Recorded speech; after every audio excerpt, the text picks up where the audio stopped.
সাকিব আল হাসান, মেহেদী হাসান মিরাজ ও রিশাদ হোসেন উদযাপন করলেন, ভীষণ রকম উদযাপন করলেন।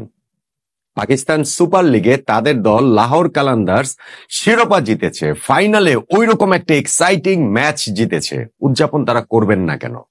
বাংলাদেশের এই ট্রায়ো মাঠে যেমন উৎসবে মেতে উঠলেন, ঠিক তেমনি ভাবে ড্রেসিং রুমেও দেখা গেল ট্রফি হাতে নিয়ে তারা ফটো সেশন করছেন, অন্য সতীর্থদের সঙ্গে উল্লাস করছেন।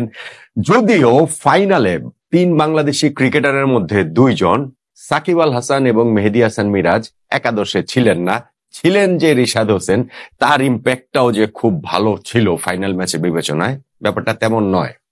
কিন্তু ওভারঅল যদি বলি, এইবারের পিএসএল এ বাংলাদেশের ক্রিকেটারদের পারফরমেন্স কেমন, ইম্প্যাক্ট কেমন, ভবিষ্যতে পিএসএল এ দল পাওয়ার ক্ষেত্রে এই ক্রিকেটার কিংবা অন্য ক্রিকেটারদের পথ তারা কতটা তৈরি করে দিতে পারলেন এইবারের পিএসএলটাতে, সেটা নিয়ে যদি একটু আলোচনা করি। দেখুন, ইম্প্যাক্টের কথা বললে সবার আগে বলতে হবে সিকান্দার রাজার কথা, এবং সেই সিকান্দার রাজা কেন রেলেভেন্ট, প্রাসঙ্গিক সেটাও বলছি। সিকান্দার রাজা এই পিএসএল এর থেকে তিনি চলে গিয়েছিলেন ইংল্যান্ডের বিপক্ষে জিম্বাবুয়ের হয়ে সেই নটিংহাম টেস্টটা খেলতে, যেই টেস্ট আসলে 4 দিনের এবং 3 দিনের মধ্যে টেস্টটা শেষ হয়ে যাওয়ার পরে এই লাহোর কালান্দার্স কর্তৃপক্ষ তার সঙ্গে যোগাযোগ করে জানতে চায় যে তিনি এসে ফাইনাল ম্যাচটা খেলতে পারবেন কিনা। যদি টেস্ট ম্যাচটা 4র্থ দিনে যেত তাহলে তার ফাইনাল ম্যাচ খেলার কোনো চান্সই ছিল না, সিকান্দার রাজার প্রশ্নই ওঠে না।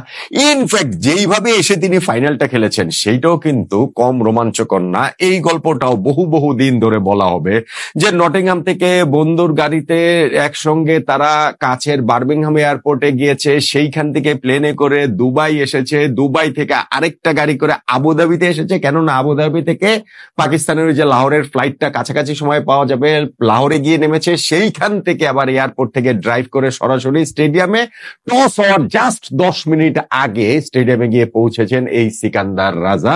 যেমনটা তিনি তার ওই যে বলছিলেন যে আমি ডিনার করেছি বার্মিংহামে, ব্রেকফাস্ট করেছি দুবাইতে, লাঞ্চ করেছি আবুধাবিতে, তারপরে পাকিস্তানে এসে ডিনার। আর এই গল্পটা কিসের জন্য প্রাসঙ্গিক হয়ে ওঠে, মানে এত এত এত মানে প্রচার পাচ্ছে, যেহেতু ফাইনালে সিকান্দার রাজা ওই রকম একটা ইম্প্যাক্টফুল ইনিংস খেলেছেন। তিনি যখন ক্রিজে যান তখনও কিন্তু জয় থেকে বেশ কিছুটা দূরেই রয়েছে লাহোর কালান্দার্স। 20 বলে তাদের আরো গিয়ে মানে অনেকটা রানে পথই পাড়ি দিতে হবে, এবং সেইখান থেকে সিকান্দার রাজা নেমে প্রথম 2টা বলেই তার 4 ছক্কা মেরে তিনি তার ওরটা বুঝেছেন, এবং ইনফ্যাক্ট লাস্টেও সেই ছক্কা 4-এই খেলাটা শেষ করেছেন। লাস্ট ওভারে 13 রান লাগে, ইনফ্যাক্ট লাস্ট 3 বলে যখন আরো 8 রান লাগে, ওই রকম সময় সিকান্দার রাজা ওইভাবে ছক্কা মারলেন, 4 মারলেন, ম্যাচ জেতালেন, সতীর্থদের উৎসবের মধ্যমণি হলেন, তাকে কাঁধে চড়িয়ে সবাই উল্লাস করলো।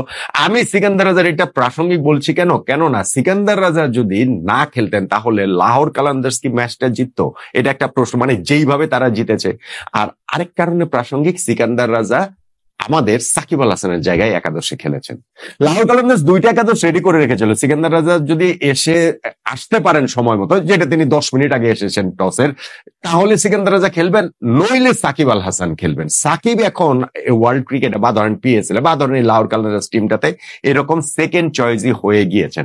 যদি আমি ওভারঅল বলি যে এই যে সাকিবের সেকেন্ড চয়েস হয়ে যাওয়া, সিকান্দার রাজার পেছনে পড়ে যাওয়া এবং সিকান্দার রাজার এরকম ইম্প্যাক্ট রাখা, জিম্বাবুয়ের একজন ক্রিকেটারের এরকম একটা ইম্প্যাক্ট রাখা, সেইটা কি ওয়ার্ল্ড ক্রিকেটে বাংলাদেশের যে অবস্থান সেইটার এক ধরনের প্রতীকী চিহ্ন নয় কি? এইবারের পিএসএল এ আমাদের ক্রিকেটারদের পারফরমেন্সের কথাটা বলছিলাম, কেউ এরকম পারফরমেন্স আসলে করতে পেরেছেন। লেটস সে লিটন কুমার দাস, তিনি করাচি কিংসে তাকে নিয়েছিল ওই নিলাম থেকে, এবং তিনি এই জায়গাটাতে একটা ভালো পারফর্ম করবেন কি করবেন না সেটা দেখার বিষয় ছিল। যদিও তাকে ওইখানটাতে ব্যাকআপ প্লেয়ার হিসেবেই নেওয়া হয়েছিল, সেইটা নিলামের সময়ই বলা হয়েছিল, কিন্তু তারপরও সেই সুযোগটাই তো আসলে লিটন দাস পেলেন না। কেননা তিনি পিএসএল খেলার জন্য গেলেন, গিয়ে ওইখানে প্র্যাকটিসের সময়ই আঙ্গুলে ব্যথা পেলেন, চোট পেলেন, পিএসএলটা থেকে তিনি রুলড আউট হয়ে গেলেন। ফলে লিটন দল পাওয়ার সত্ত্বেও করাচি কিংসে কোনো ম্যাচ না খেলেই তাকে দেশে ফেরত আসতে হয়েছে, নাম্বার 1। নাম্বার 2, ধরেন নাহিদ রানা, পেশোয়ার জালমি তাকে নিয়েছিল, এবং সেই পেশোয়ার জালমিতে খেলার জন্য তিনি গিয়েছিলেনও বটে। লিটন দাসকে যেমন কোনো ম্যাচ না খেলেই ফেরত আসতে হয়েছে ইনজুরির কারণে, নাহিদ রানার ক্ষেত্রে বিষয়টা তো এরকম নয়। তিনি অ্যাভেলেবেলই ছিলেন, কিন্তু কোনো ম্যাচে তাকে আসলে খেলানো হয়নি, খেলানোর সুযোগ আসলে পেশার জালমি পাননি। কেননা তাদের যে বিদেশি পেসার লুকরা, এটা কথা বাদই দিলেন আপনি, আলজারি জোসেফ, তিনি খুব ভালো বোলিং করছিলেন এবং 8 ম্যাচে 12 উইকেট পেয়েছেন। ওই বিদেশি পেসার কোটাতে ওই জায়গাটাতে তাকে বসে নাহিদ রানাকে খেলানোর কোনো সুযোগই তৈরি হয়নি। আর পরবর্তীতে পিএসএল স্থগিত হয়ে যাওয়ার পর তো নাহিদ রানা আর ওইখানটাতে ফেরত যায়নি। ফলে দেখেন আমাদের আরো একজন প্লেয়ার যাকে নিলাম থেকে নেওয়া হয়েছিল লিটনের পাশাপাশি এই নাহিদ রানা, তিনিও আসলে পিএসএল এ কোনো ম্যাচ খেলতে পারেননি। ধরেন নাম্বার 3 মেহেদী হাসান মিরাজ, তাকে এই লাহোর কালান্দার্স দল উড়িয়ে নিয়ে গেল, কিন্তু যেই 3টা ম্যাচ লাস্টে এই পিএসএল এ খেলেছে লাহোর কালান্দার্স, এই 3টা ম্যাচে মেহেদী হাসান মিরাজ অ্যাভেলেবেল ছিলেন, কিন্তু কোনো ম্যাচেই তাকে একাদশে খেলানো হয়নি। ফলে আমাদের 3জন ক্রিকেটার যারা আসলে ছিলেন নানান ভাবে নানান বাস্তবতাতেই ছিলেন, কিন্তু নানান ভাবে নানান বাস্তবতাতেই তাদের কারো পিএসএল এ একটা ম্যাচ খেলারও সুযোগ হয়নি লিটন দাস, নাহিদ রানা ও মেহেদী হাসান মিরাজের। সাকিব আল হাসান 3টা ম্যাচ তিনি খেলেছেন এই যে শেষ অংশে এসে, কিন্তু সেই 3টা ম্যাচে সাকিবের ইম্প্যাক্ট কে বলার মতো কিছু? সাকিবের এই 3 ম্যাচ মিলে তিনি 6 ওভার বোলিং করে পেয়েছেন মাত্র একটা উইকেট, আর কোনো রান তিনি করতে পারেননি। 2টা ম্যাচে ব্যাটিং এ নেমেছেন, একটা গোল্ডেন ডাক, একটা তার সিলভার ডাক। বরং ওই যে সেকেন্ড ম্যাচটাতে 1 ওভার বোলিং করে 4 রান দিয়ে 1 উইকেট তিনি পেয়েছেন। ওই ম্যাচে তার বোলিং অ্যাকশন 17.59 ডিগ্রি বেঁকে গিয়েছিল বলে আমাদের সোশ্যাল মিডিয়াতে যে একটা তুমুল শোরগোল পড়ে গিয়েছিল, ওইটাই বলা যায় এইবারের পিএসএল এ সাকিবের সবচেয়ে বড় ইম্প্যাক্টের জায়গা। বরং আমাদের রিশাদ হোসেনের ইম্প্যাক্ট ছিল। হ্যাঁ, ফাইনালটাতে তিনি 4 ওভার বোলিং করে 40 ওভার রান দিয়ে একটা মাত্র উইকেট পেয়েছেন, খুব ভালো ইম্প্যাক্ট রাখতে পারেননি। কিন্তু তার আগের ম্যাচটাতেই কিন্তু তিনি ওইখানে 3 উইকেট পেয়েছেন। ওভারঅল তিনি হচ্ছে গিয়ে 7 ম্যাচ খেলে 13টা উইকেট পেয়েছেন, 17 এভারেজে, 11 স্ট্রাইক রেটে, ইকোনমি 9 পয়েন্ট সামথিং। সো সেইটা একেবারে খারাপ না। বরং আমার কাছে মনে হয় যে বাংলাদেশে যেসব ক্রিকেটার 5 জন ক্রিকেটার তো এইবার আসলে পিএসএল এ খেলেছেন, নানান ভূমিকাতে ছিলেন, তার মধ্যে 3 জন আসলে কোন রকম কোনো ম্যাচই খেলতে পারেননি। লিটন দাস, নাহিদ রানা ও মেহেদী হাসান মিরাজ। সাকিব আল হাসান 3টা ম্যাচ খেলেছেন, সেই 3টা ম্যাচে তার বলার মতো কোনো পারফরমেন্স নেই, যেই কারণে ফাইনালে তাকে একাদশে পর্যন্ত রাখেনি।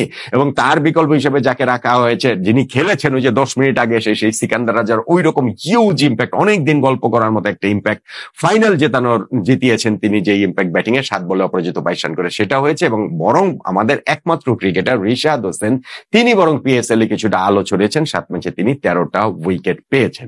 এখন এরকম পারফরমেন্সের পর আগামী সিজনে বাংলাদেশের ক্রিকেটারদের ব্যাপারে পিএসএল যে খুব আগ্রহী হবে বা খুব যে তাদেরকে নিতেই হবে, ওই রকম একটা অবস্থাতে কি আসলে আমাদের ক্রিকেটাররা নিয়ে যেতে পেরেছেন? আমার কাছে মনে হয় যে না, সেইটা আসলে আমরা পারিনি।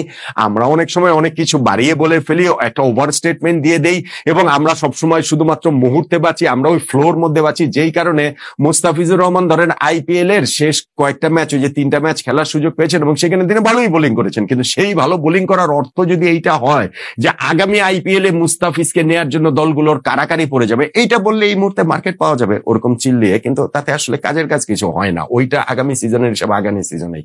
তারপরেও যখন হচ্ছে গিয়ে এরকম একটা প্লেয়ার এরকম ভালো পারফর্ম করেন, তার দেশের অন্যান্য ক্রিকেটারদের ব্যাপারেও ফ্র্যাঞ্চাইজি দলগুলার এক ধরনের একটা আগ্রহের জায়গা তৈরি হয়। আমি পিএসএল এর কথাটি বলছি, সেই PSL A apart from Rishad Hossain আমাদের কোনো ক্রিকেটার ঠিক সেই রকম ইম্প্যাক্ট রাখেননি বা রাখার সুযোগটাও আসলে পাননি। ফলে নেক্সট পিএসএল এ আমাদের বাংলাদেশের কয়জন ক্রিকেটার সুযোগ পান এবং সুযোগ পেলে তারা কেউ কি আসলে এরকম সিকান্দার রাজার মতো ইম্প্যাক্ট রাখতে পারবেন কিনা, তার সামনে বিরাট বড় একটা প্রশ্নবোধক চিহ্ন তো বসেই রয়েছে। কি বলেন আপনি?